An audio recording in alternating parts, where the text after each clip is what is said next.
Di podium ini Ibu sapa semua kita yang hadir dalam upacara ini. Selamat pagi bagi kita semua.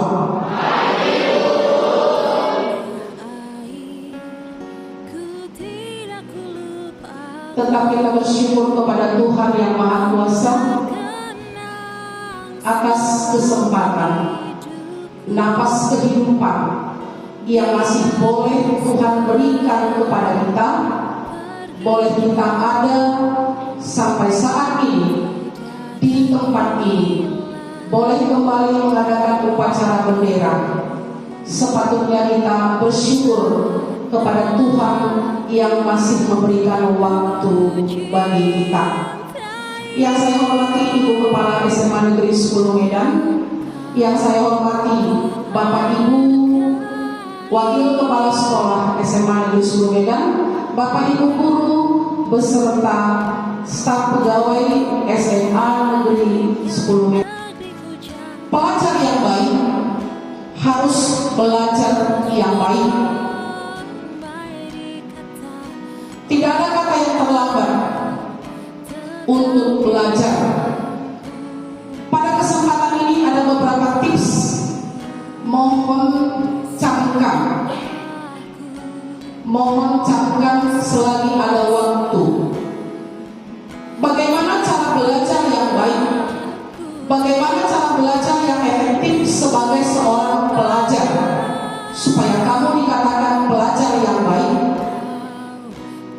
1. Tetapkan tujuan atau targetmu. Mulai kamu duduk di kelas SMA, kelas E, fase E, kelas 11, kelas 12. Tentukan kau punya target.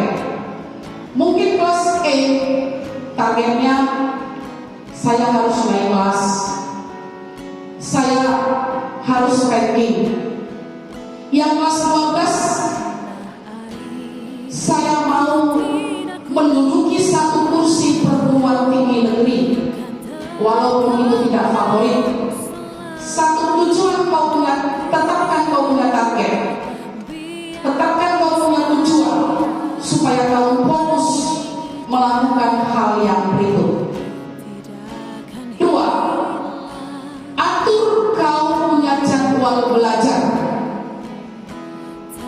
Karena kita punya target, pasti kita atur. Saya harus mulai belajar pada jam 7 malam sampai jam 8 malam misalnya. Saya harus belajar dari mulai pukul 8 malam sampai setengah 10 malam. Itu lakukan pengaturan jadwal itu secara rutin. Rutin itu bilang, andaikan kau punya kegiatan yang sibuk, ya, harus kau punya waktu. Kalau kau baru sudah buat 1 jam atau 1,5 jam, kalau tidak memenuhi 20 menit saja pun kau harus buka buku, ya. Atur kau punya waktu, lakukan itu secara rutin. 1 kali 7 berbeda dengan 7 kali 1 di dalam proses belajar, ya. Walaupun secara matematik 1 kali 7 sama dengan 7 kali 1, tetapi dalam belajar lebih bagus kamu dalam 7 hari 1 jam 1 jam dibandingkan 1 hari kamu langsung 7 jam, ya.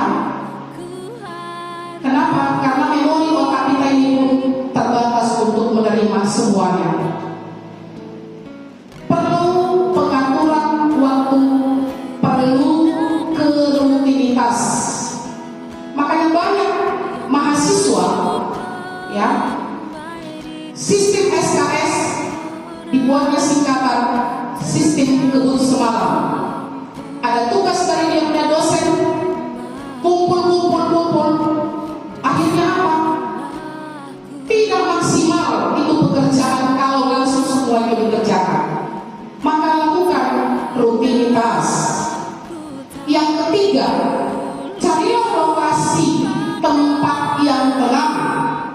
yang di rumah mana kamu rasa yang nyaman, tergantung kepada kondisi.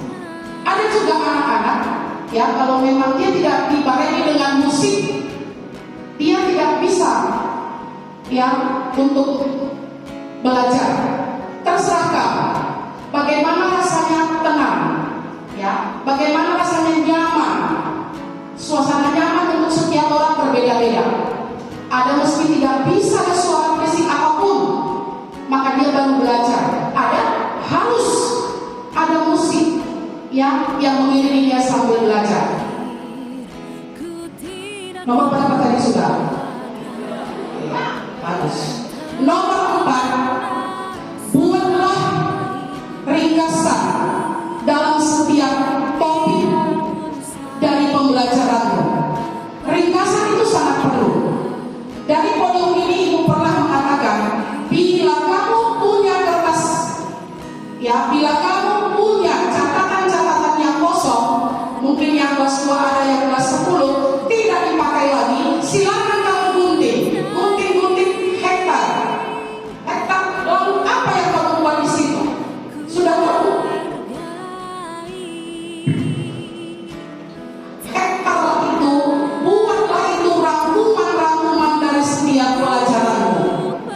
Dengan cara membuat rangkuman atau topik tertentu, ringkasan dari setiap materi, itu secara tidak langsung kamu juga menghafal, karena kamu menyalin kembali. Nah, cara membuat ringkasan itu salah satu trik untuk menghafal kembali apa yang telah diberikan oleh Bapak Ibu guru. Yang kelima, ya, setelah membuat ringkasan, bila kamu ingin menarik bagaimana lebih enak untuk belajar, ada kalanya membuat singkatan-singkatan atau akronim. Contoh, di dalam PKN tiba-tiba kamu lupa ajas demokrasi, luber cukil, langsung umum, bebas, rahasia, jujur, adil. Enak untuk mendengar. Lalu Ibu ingat ini waktu Ibu masih SMA tahun 83, 84 belajar ilmiah. Masih ingat? Karena apa? Karena enak. Dalam sistem periodik, kalau Ibu tidak salah ada guru kimia di sini. Pelonat 2A alkali tanah, beli mangga campur sirup, bau rasanya, beli mangga, BENGCA, SR, BARA. Betul itu Bu Dewi? Iya. Biologi, dia belajar sekarang kelas 3, pembelahan sel. Ada tahap pema, profase, metafase, anafase, telofase. Yang keenam, belajarlah memahami bukan dengan menghafal. Ya, kalau menghafal itu gampang untuk lupa. Yang ketujuh, jangan malu bertanya. Bertanya sama Bapak Ibu guru, bertanya dengan teman, diskusi kepada orang yang lebih bisa dari kita. Dan yang terakhir, jangan pantang menyerah, ya, pantang menyerah. Apa yang sudah kau lakukan belum tentu berhasil, karena dalam hidup ini tidak ada yang instan. Apalagi mengejar impian, mengejar masa depan, tidak ada yang instan. Maka ada slogan yang berkata, ora et labora, berdoa dan berusaha, berdoa dan bekerja. Yang tadi nomor 1 sampai dengan nomor 8 sudah kau kerjakan, sudah kau usahakan. Minta kekuatan dari Tuhan supaya apa yang kau lakukan mulai nomor 1 sampai dengan nomor 8 Tuhan itu berkati. Maka ora et labora, berdoa, bekerja. Doakanlah apa yang kamu kerjakan, kerjakanlah apa yang kamu doakan.